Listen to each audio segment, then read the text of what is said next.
I woke up about 5 years ago in a hotel room in San Francisco, and I kind of came to a sad and frightening realization.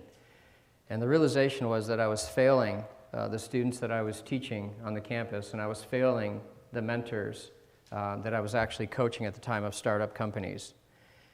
What I failed to realize is the world had changed, and I hadn't changed along with it. The very things that had made me successful were not going to help these new founders and these students from being successful. And so the reason I was in San Francisco is I had taken a young startup company up there. I'd been working with them for about 2 years.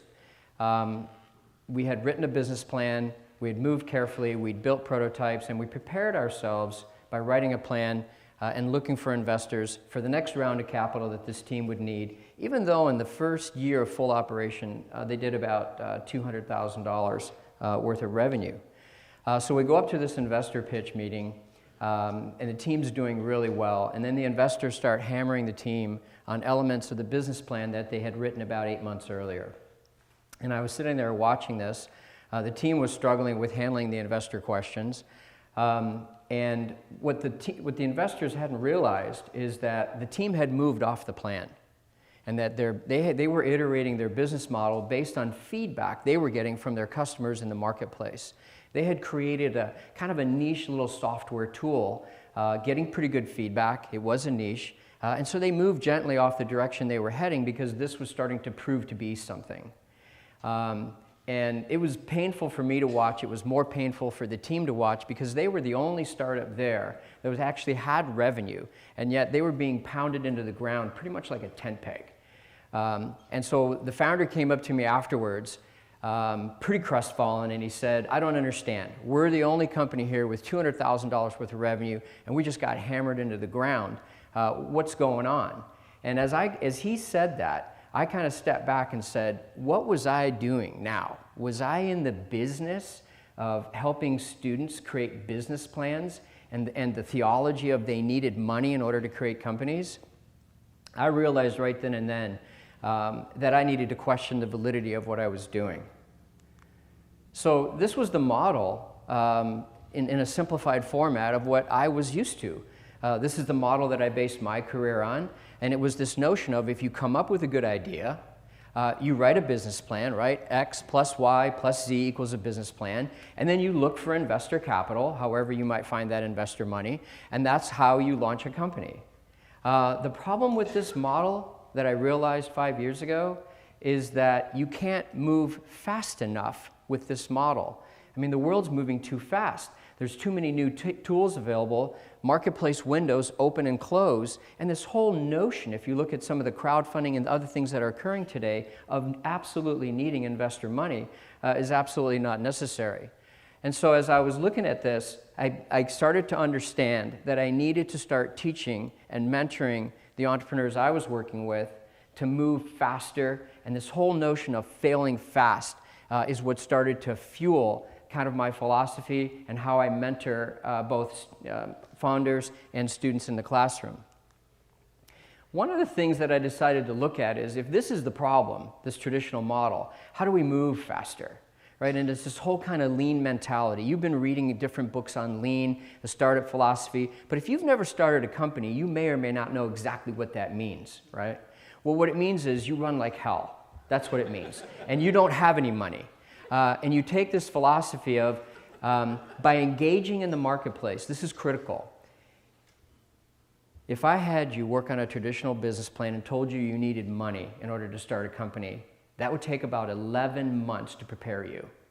5 to 6 months to write a plan, coach you up for investors, and what is it you're pitching to investors? What you want to build or what they want to hear to get funding, right?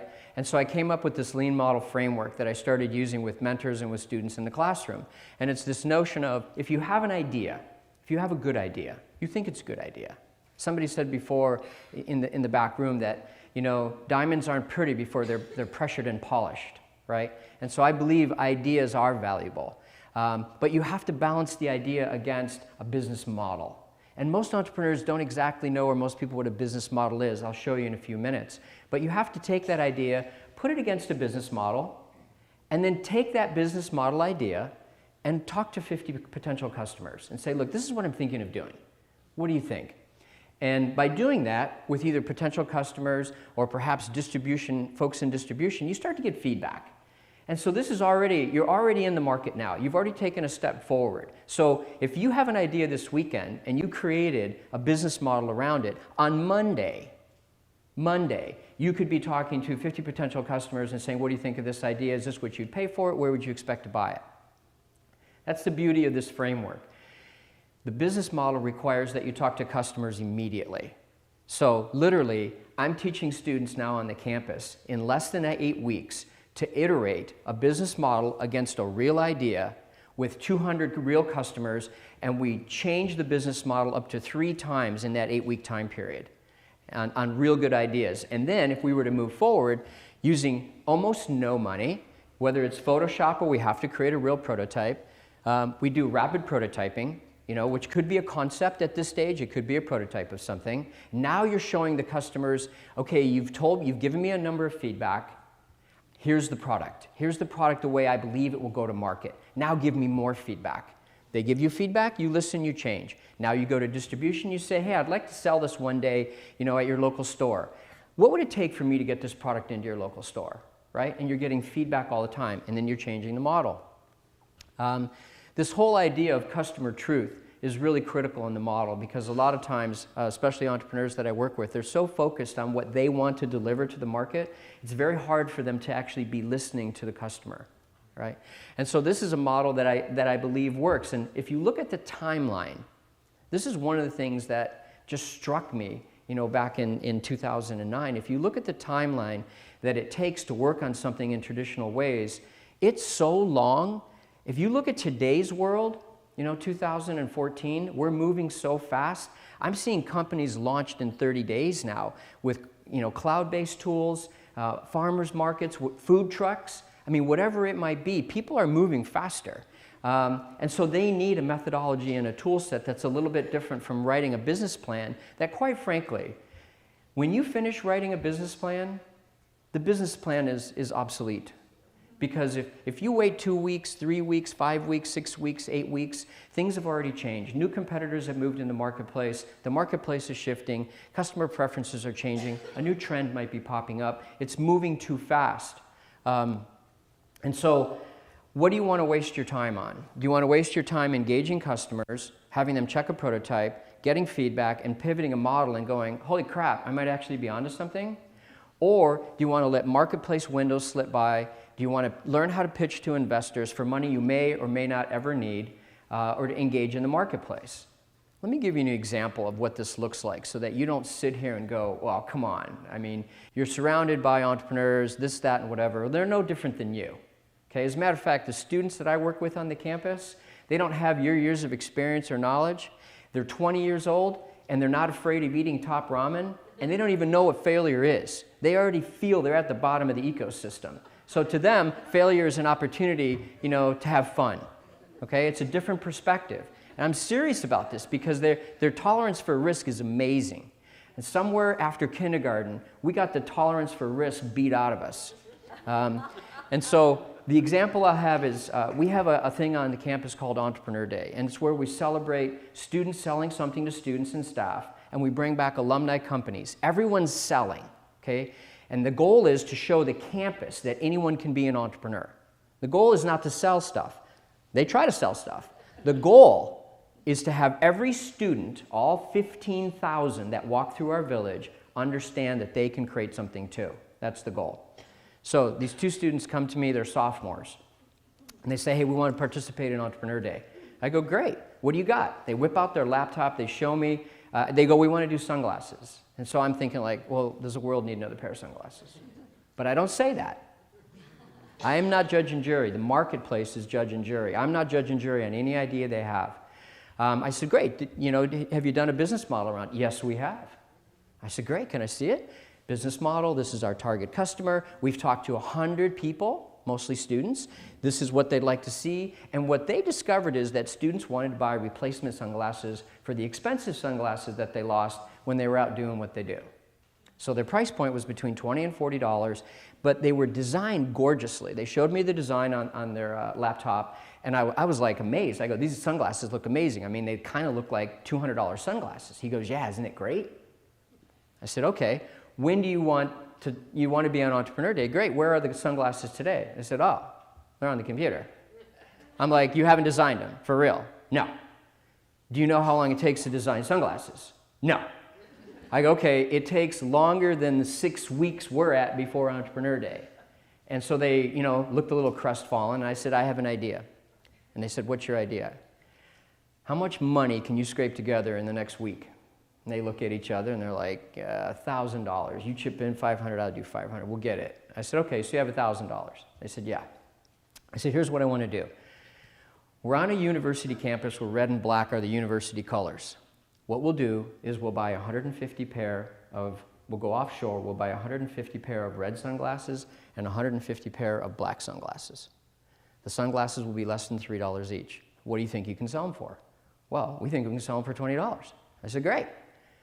I said, we need to place the order within the next week in order for them to possibly be here in the 6 weeks. And so they did that. They came in the day before, right? Meanwhile, they'd been doing a lot of marketing across the campus. They fired up their social media. They were visiting frats and sororities because that was their target audience. So they really knew their marketplace. They went to the bookstore. They looked at how sunglasses were being sold there. They came in. They did their booth. They were ready. In 2 hours, they were sold out. They sold all 300 pair in 2 hours. Now they had $6,000. So after they were done being giddy, and showing to me and the world that they were amazing entrepreneurs, I said, what will you do with the $6,000 now? And they said, I saw them the day after. They said, we already placed an order. I go, what do you mean you placed an order? Yeah, we bought another 2,000 pair. I go, 2,000 pair? I go, who are you going to sell 2,000 pair to? They go, we're on it. It took them 2 months to sell 2,000 pair. Now they had roughly $35,000, $38,000. This was just in 12 weeks. They started with 1,000. They did a crowdfunding platform. They took the design of their sunglasses. They went on a crowdfunding platform. In the next 30 days, they raised $36,000, which you could say is pre-sales, right, on a crowdfunding platform. But now they had almost $80,000. They took that money, they hired a designer, and they designed those beautiful pair of sunglasses that they showed me originally. I got an email from the founder yesterday. Didn't ask him for it. Matter of fact, I think about 12,000 people got that email. It was to celebrate their second year in business and the fact that they were now in 20 countries in over 1,000 stores. What they'd figured out, that price point of 30 to 40 with amazing design is what the marketplace wanted. And they're off and running. That is not an abnormal example. I see this all day long on the campus and in the community. If you're not in an entrepreneur network today and you want to be an entrepreneur, push yourself into an entrepreneur network so you're surrounded by people who are ready to move. Why was I encouraging them? I'm not going to lie to you, I thought they would fall flat on their face. But it's my job to move people, into a position where they get that opportunity. Failing fast is incredibly rewarding. As I look back, even on my own career, the risks that I took and the moves that I make in my career, that you could say some were based on instinct, some were based on opportunity. As I look back in my career, I can tell you the one thing that pushed me in my career was always accepting an opportunity and a challenge that took me to the edge of failure. I left really good jobs to go to startups. When that became bigger, I did something completely different. I was always testing my mettle. It was just about the experience of moving to the edge of failure that excited me. And I think you have to get comfortable with that. I wish we celebrated failure in this country. I was talking to a gentleman at 3M the other day who was on campus for a crowd fair, and I said, I love your company. And he goes, well, thank you. And I said, you know why I love your company? And he goes, because we're great? I go, no. I go, I know you're great, but I love your company because I know that your engineering teams get a celebration after a failed project. And I said, that's amazing. And he goes, yeah, if we didn't celebrate their failure, they'd quit. And we need them. We have as many as 3,000 projects going on at any one point in time. And as soon as they come off a failed project, they got to get on another one. Look at the statistics. If you have a fear of failure, get over it. Most companies fail. Okay? The closer you get to your customers, the higher your likelihood for success. Okay? And the more rapidly you prototype and test something, the higher your likelihood for success, even if you have to abandon your idea. Because if you get close to a customer and they hate your idea, well, don't do that. Don't waste the money, don't waste the time. Let me show you what this looks like in action. I went back to the team that we'd taken up to San Francisco. I'm still in very close contact with the team today. I just love their energy. I love the way they've pivoted several times. We met about 2 months afterwards. I flew back up to San Francisco. It was a total pity party. You know, they were like, we're not getting the money. We're not going to be anybody. And I was like, you know what? We don't need the money. I said, it's a big idea. You guys are aimed at a big platform. We know there's a big marketplace. What can we do to find out if we really are onto something big? And in that instance of what can we do, in less than 3 hours, we came up with a plan of what we could do. And what we could do is we could take this little niche piece of software, and we determined what we would need, an intern and a freelance programmer, about $10,000, and we would completely redesign this software, and we would aim it at a bigger part of the market that was right next to where we were, right? And so that's what we ended up doing. So we stepped back and we said, okay, no more talking to investors. None. Don't take a call from an investor. Don't be enthralled with the magic and the mystery and the sexiness of someone calling you.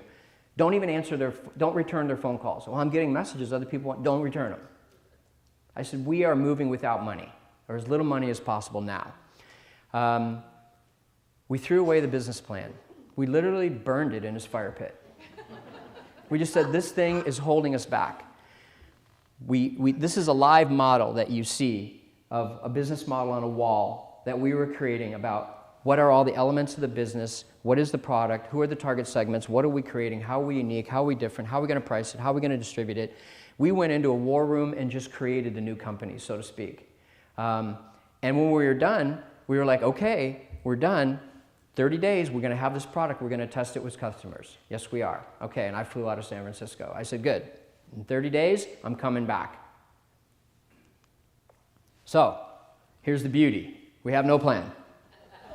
We have $10,000, and we're going to build a prototype. They finished the prototype in 30 days. They went back and talked to about 150 customers that were using their previous product, and now they were showing them something completely different, way more powerful.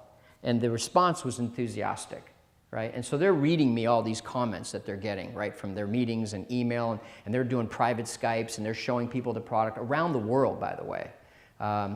And as I'm listening to all this, I'm hearing what they're saying, and I'm catching a couple of customer comments. And they're ready to go. They're ready to go, and I'm like, but is this really a niche market? I mean, this is a niche market. We had one niche tool, now we have a bigger niche tool. The marketplace is huge. There's 44 million people using this platform that we're trying to design something for. What if we step back and what if we aim a little bit bigger? And the founder looks at me and goes, Bern, we're onto something. Why don't you just be a good mentor and advisor and fly back down to San Diego and let us build this company? And I was like, no. I go, let me tell you what you're not seeing. And I started pointing it out. And he was like, so you want us to pivot again and iterate this prototype that we just spent 30 days, working extremely hard to build? And I go, yeah. And I looked at him and I said, how long will you live? And he said, well, with parts, I'll probably live to be 80 or 90 years old. I go, how old are you now? He's like, I'm 27. I said, if this fails, you'll have the rest of your life to work. Let's go. Let's go big, or let's go home. We're onto something now. They did it. Next 30 days, they change it again. They go back out. They test it with customers. Customers are, quite frankly, amazed. The feedback that we were getting is amazing. More importantly, the decision we made to build something that was better than a good thing that had already been built led to a couple of patents. We discovered by going down the path that we could patent a couple things that they were doing, seemingly small but very critical, that we could protect. And rather than just we're a one-off software tools company, now we're becoming a platform. And we have something we can protect, and that's going to be very valuable. Nobody's filed patents on these two simple things you're doing. Okay. This year they'll do 1.6 million in revenue. They're still lean. There's only 4 of them. They're running like hell, but they're onto something now. Okay? This was the tool that we used. It's one tool in the Lean Model Framework. In 2011, in that whole period of 9 to 11, I quite frankly was in a quandary. At that very time, I was teaching a business plan class at San Diego State. And I was basically teaching a 10-week class on how to write a business plan. And so the thing that made it amazing to me is I was basically still contributing to people's potential failure. So I decided I wasn't going to do that anymore, but I didn't know what to do. So the linchpin for my epiphany was reading a book by Alex Osterwalder, who wrote Business Model Generation. And when I saw this canvas, I realized that it had a tool that was amazing. This is the tool that we use inside the framework. This is the framework today. If you think about what you could do and why failing fast is good, with the mentality of failing fast, most people, matter of fact, I'm going to go out on a limb and say most of you are not going to create a company. And the thing that's holding you back, you're either looking for something perfect or it's your fear of failure. And you have to embrace the notion of, I want to move into a marketplace, I want to test and do an idea where I'm moving so fast that I trip over something, and that something could become a company.